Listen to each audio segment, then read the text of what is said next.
మరి తెలుగు వాళ్ళ నూతన సంవత్సరానికి చంద్రబాబు నాయుడు భార్య ఎక్కడికి వెళ్ళింది? హెరిటేజ్ లో కూర్చొని పాలు పెతుక్కుంటున్నారా? హెరిటేజ్ లో కూర్చొని పాలు పెతుక్కుంటున్నారా? సిగ్గున్నాడది, ఎవడో బుద్ధున్నాడది. హెరిటేజ్ ఐస్ క్రీమ్ తో నోరు నిండిపోయిందా? మీ నోట్లో ఏమన్నా హెరిటేజ్ ఐస్ క్రీమ్ పెట్టుకొని ఉన్నావా అని అడుగుతున్నా. కడుపు కన్నం తినే ఆడది ఇలా అనదు. ఒక్క మా రోజక్క తప్ప, ఎందుకంటే ఆ లక్షణాలు ఏ కోశానా మా అక్కకు లేవు కాబట్టి. పిల్ల పిత్రేగాడు వార్డు మెంబర్ కి ఎక్కువ, ఎమ్మెల్యేకి తక్కువ. లోకేష్ గాడు ఆడదాన్ని చూడగానే అమ్మ అనేలా ఉండాలి. ఈ అమ్మ అనేలా ఉండకూడదు.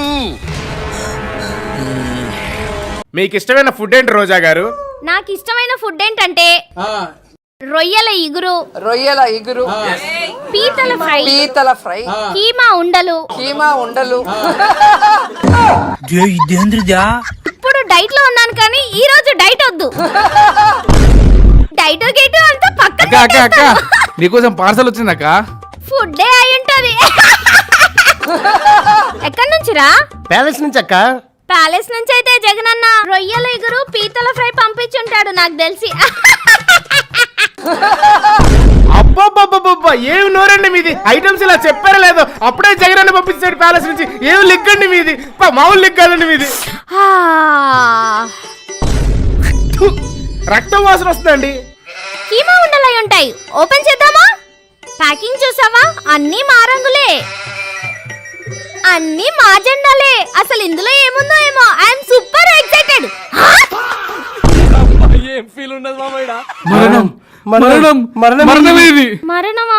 దేనికి? మీరు నిన్న ఏదో ఇంటర్వ్యూలో జగనన్న కోసం నేను ప్రాణాలు ఇస్తాను అన్నారు కదండి. జగన్ కోసం ప్రాణాలు ఇవ్వడానికి అందరం సిద్ధంగా ఉన్నాం. అంటే 2029లో టార్గెట్ ఫిక్స్ అయిందక్క.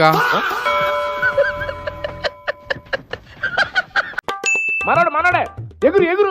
ఈ రోజు అధికారం ఉంది కదా అని ఎగిరెగిరి పడితే, రాబోయే కాలంలో జగనన్న ముఖ్యమంత్రి అయిన తర్వాత ఎగిరెగిరి పడిన వాళ్ళని ఎగరేసి తంతామని కూడా ఈ సందర్భంగా తెలియజేస్తుంది. ఎగరేసి తంతాం. ఇలా ఎగిరెగిరి పడ్డారు కాబట్టి జనాలు ఎగిరేస్తాన్ని 11 ఇచ్చారు. ఇలా ఎగిరిగిరి పడ్డారు కాబట్టి ప్రతిపక్షం కూడా లేకుండా ఎగిరిపోయారు. మీరు ఇలా ఎగిరెగిరి అవినీతి చేశారు కాబట్టి కూటమి ప్రభుత్వం మిమ్మల్ని ఎగిరేసి జైల్లోకి తన్నుతుంది. ఎందుకు జన్మించితి?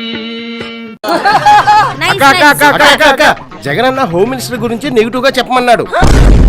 జగనన్న ఈ మాత్రం ఇంటిస్తే చాలు చల్లరేగిపోతాను. వచ్చిందండి మాదానమేనా? కాదు. మరి మీద చేసావు. అడ్రస్ చెప్పినది ఒకసారి. ఒక మహిళ అయ్యుండి కూడా ఆవిడ హోం మంత్రి పదవి తప్ప అన్ని చేస్తుంది. ఆటలాడుతుంది.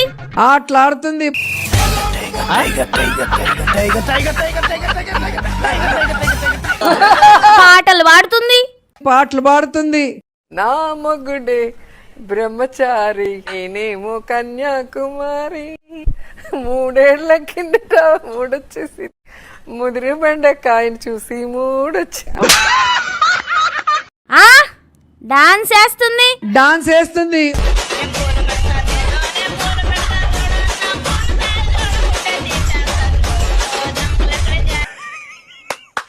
ఈ అమ్మాయి ఏం ఫీల్ ఉండదు మామయ్య.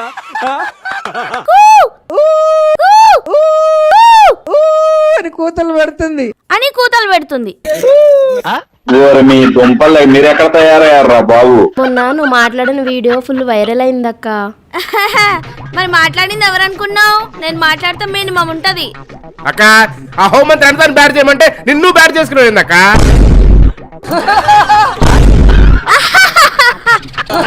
ఏదక్క నవ్వుతున్నావు? మనకు అలవాటే కదరా పొడుద్దామని వెళ్ళి పొడిపించుకొని రావడం. మీరేంటో మీ విధానాలు ఏంటో ఇప్పటికి నాకు అర్థం అవరో బాబు. జగనన్న అంటే ఒక బ్రాండ్, జగనన్న అంటే ఒక ఎమోషన్. జగనన్న కోసం ప్రాణాలు ఇవ్వడానికి మేమంతా సిద్ధంగా ఉన్నాం. ఏదో తేడాగా ఉందేంటి? సుబ్బారావు వేరేరియమ్మా వీడి కోసం నేను చచ్చిపోవాలంట. జగనన్న అంటే ఒక బ్రాండ్, జగనన్న అంటే ఒక ఎమోషన్. జగనన్న కోసం ప్రాణాలు ఇవ్వడానికి మేమంతా సిద్ధంగా ఉన్నాం. వీడు వెళ్ళిపోయాడు. అమ్మో ఆడు వెళ్ళిపోయాడు. జగనన్న అంటే ఒక బ్రాండ్. జగనన్న అంటే ఒక ఎమోషన్. ప్లీజ్ అక్క మాట్లాడక అక్క పెళ్ళం పెట్టల గడ్లో అక్క వద్దక్క ప్లీజ్ అక్క నీ అసలే ఐరన్ లెక్క మొన్న పిల్లలు అక్క వద్దక్క ప్లీజ్ అక్క ప్లీజ్ అక్క అదో బతుకు మొన్న పిల్లలు దగ్గర నాకు పార్టీ వదిలేసి మేమందరం ప్రాణాలు ఇవ్వడానికి సిద్ధంగా ఉన్నాం. జగన్ కోసం ప్రాణాలు ఇవ్వడానికి అందరం సిద్ధంగా ఉన్నాం. మనకు కావాల్సింది కూడా అదేలేమ్మా. శనీశ్వర్ కెమెరా ఆన్ అయిందా? స్టార్ట్ చేయనా?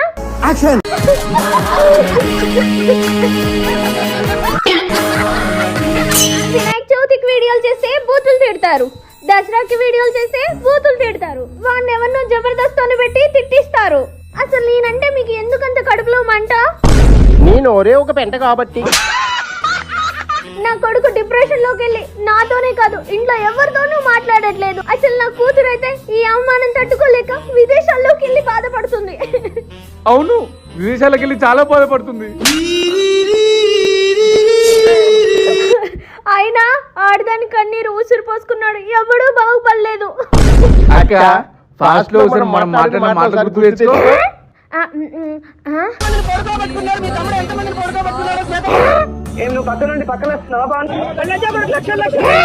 అటు చూడు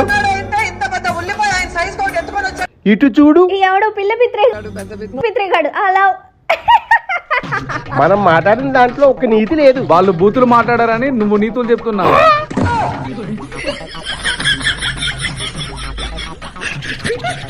మళ్ళీ మేము అధికారంలోకి వచ్చిన తర్వాత ఒక్కొక్కడికి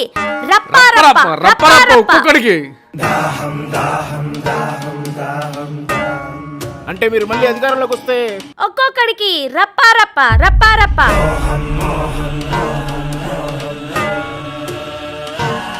మళ్ళీ అధికారంలోకి వస్తే ఆ కల్తీ మద్యంతో ఈసారి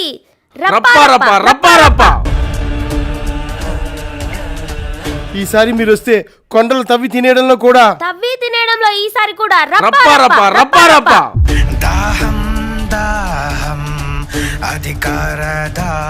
అక్రమంగా ఇసుక మాఫియా చేయడంలో కూడా అంటే మీరు వస్తే తిరుపతిలో దోచేయడం కూడా. ఈసారి వస్తే కల్తీ నెయ్యితో రప్పా.